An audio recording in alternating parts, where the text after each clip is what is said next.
Can we have the next question from this mic? My name is Tina. I'm a pharmacy student and I'm a Hindu.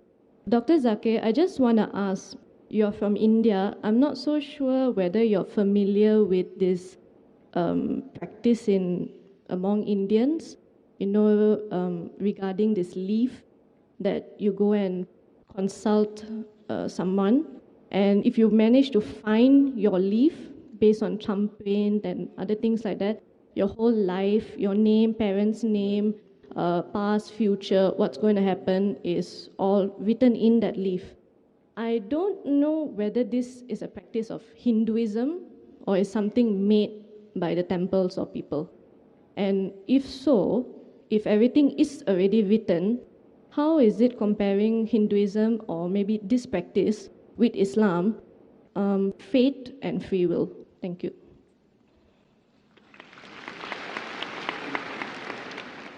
The sister posed the question that there may be certain practices in India about picking up leaf, which mentions about the future.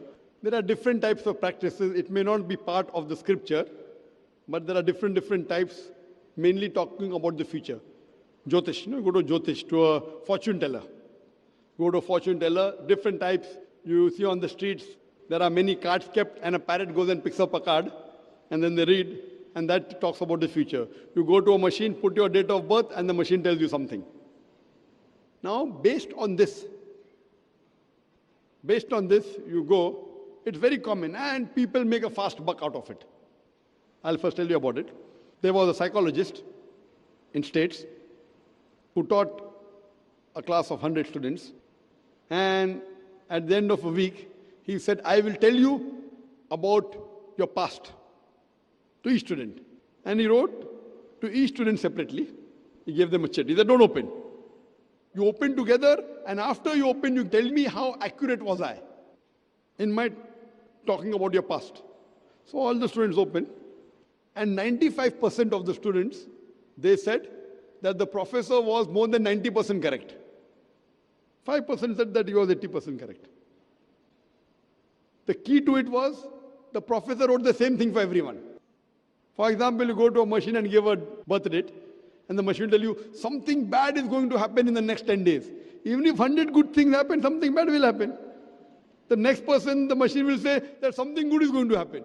Even if 100 bad things happen, something good will happen. So most of these things, talking about the future, it's a big fuss. Sorry, I just wanted to say because like my family, it's a thing to do this. So my leaf was found and they read it. So things in it like, because, science students try to think logically, rational, whether it's possible. Because sometimes when some things they say, for example, this is your mother's name, they got it correct. This is your father's name, they got it correct. And I think it's in Sanskrit, so it's like you have to believe entirely what the guy is saying because you can't check it yourself, whether it's right or wrong. I think I was 16 when I read it, so they said the age where you read it was 16. There's still like maybe out of 10 things, 8 things he got correct. And it's like sometimes I try to think, how do they do this? And it seems a lot of people also come. So it's like this logic and the fate, it's like there's a fight there. Which should I believe? I'll just come to it, sister. Let me complete my answer, and that will cover your question also. As I was saying, that most of the people that do is a big fuss. It's a big gimmick, just to make fast money.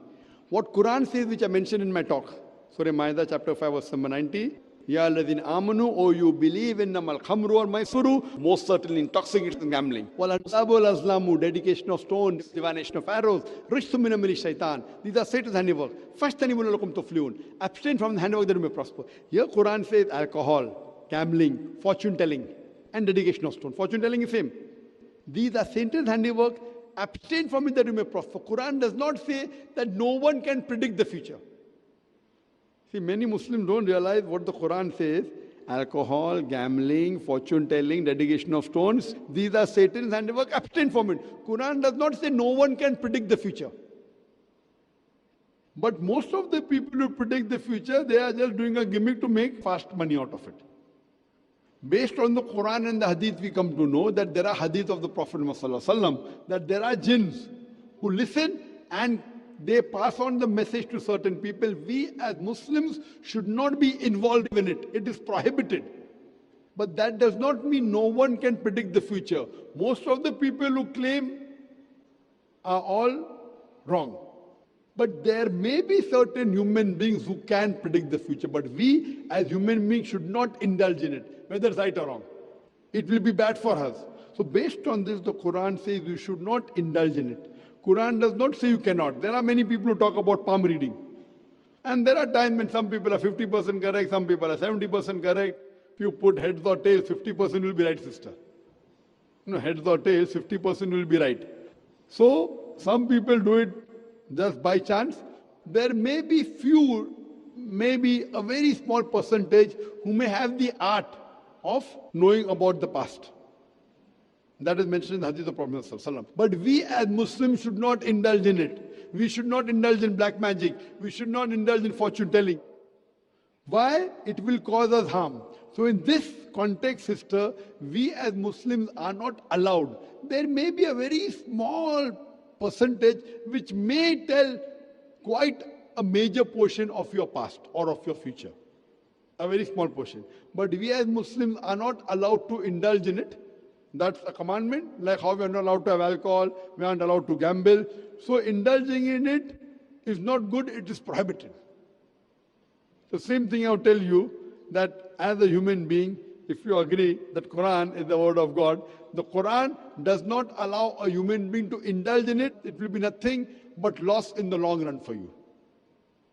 Hope that answers the question, sister. Now, now once I've already seen it, I rather would have not seen it. But because now you know it, and then it's stuck here, it's a bit difficult sometimes when you want to just believe in fate or free will. And then in this context, do you believe that we can still practice free will, or is on fate? Sister asked a question that if you know what is happening, then can you practice free will? As I told you, there's no one you can say who can 100% talk about the future.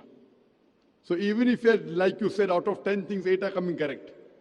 You may never know the thing which hasn't come correct yet will come correct or not. So you yourself said 80% correct. So it may come, may not. So it's in the free will. As far as Islam is concerned, Islam, we have to believe in destiny, that is qadar. It's one of the pillars of Iman that we Muslims should believe in qadar, in destiny. I will tell you what is destiny as far as Islam is concerned.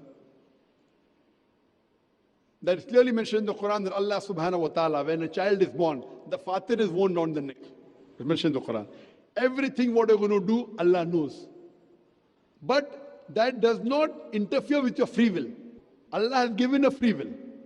For example, if a teacher is teaching in a classroom for 1 year, just before the final examination, the teacher predicts that this student, he will get first class. He'll come out first in the class. This student, he'll get second class. This student, he will fail. It's just an example, brother. Don't feel bad. Now, when the examination takes place, after the results out, this student comes out first class first, he gets second class, this student fails. Now, can the student who failed tell the teacher, because the teacher predicted I will fail, therefore I failed? Can he blame the teacher? Yes or no? No. Why? Because the teacher knew this student intelligent, used to do his homework, used to attend the class throughout the year, this student average, this student used to go for movies, play hooky, bunk school. So teacher predicted. Same way Allah subhanahu wa ta'ala is ilm ghaib. Now the difference between the teacher and Allah is the teacher as a human being can make a mistake. Can be right 99% but not 100%. Always Allah has ilm ghaib. He has knowledge of the future, but He has given you a free will. For example, you come at a crossroad. There's road 1, 2, 3, 4. You can choose any. You choose road 2. So Allah knows in advance, on this particular date, on the 29th of September, you will come at a crossroad. You will choose road 2. It is not because Allah has mentioned you will choose road 2 you're choosing. It is because you will be choosing Allah road in advance. For example, after you pass standard 12th, your A levels, you can either become a doctor or engineer. You choose to become a doctor. So Allah knows in advance that after you pass your A levels, you will choose to become a doctor. Choice is yours. Not because Allah has written you have become a doctor, because you have chosen, Allah wrote in advance. Now once you have come at a crossroad, 1, 2, 3, 4, you have taken road 2, you come at another crossroad, A, B, C, D, E. You choose road D. Allah knows in advance that when you come at the next crossroad, you will choose road D. So it is because you will be choosing Allah road. Otherwise people will say, it's mentioned my taqdeer, I will commit murder, I committed murder, who's to blame? Allah is to blame, not me. If it's mentioned my destiny, I'm going to rob, I robbed, who's to blame? Allah is to blame. Allah gave you the option that after you finish your college, you can either rob or earn by doing hard work. You choose to rob. So Allah knows after you finish your college, you could do hard work or you could rob. You choose to rob. So you can't blame Allah. Allah knows in advance, Allah is ilm ghaib. So there is something like taqdeer, destiny, in Islam, but Allah has given us the free will. Allah has given us the free will, we are responsible. Otherwise, then where is the test? And Allah says in the Quran, in Surah Mulk, chapter number 67, verse number 2, Alladhi khalaqal mawta wal hayata. It's Allah who has created death and life to test which of you is good in deeds. This life, sister, is the test for the hereafter. So that's the reason Islam says don't indulge in fortune telling about the future. Now as you're saying, something is always clicking here. So you may think that he may have told you, okay, at the age of 30 you'll die. So you may be thinking, oh, I'm going to die. You may not die. So what if you have done a mistake? Forget it, sister. Take it out. You lead your normal life. Try and find out which is the truth. What you have to do, sister? Do a research.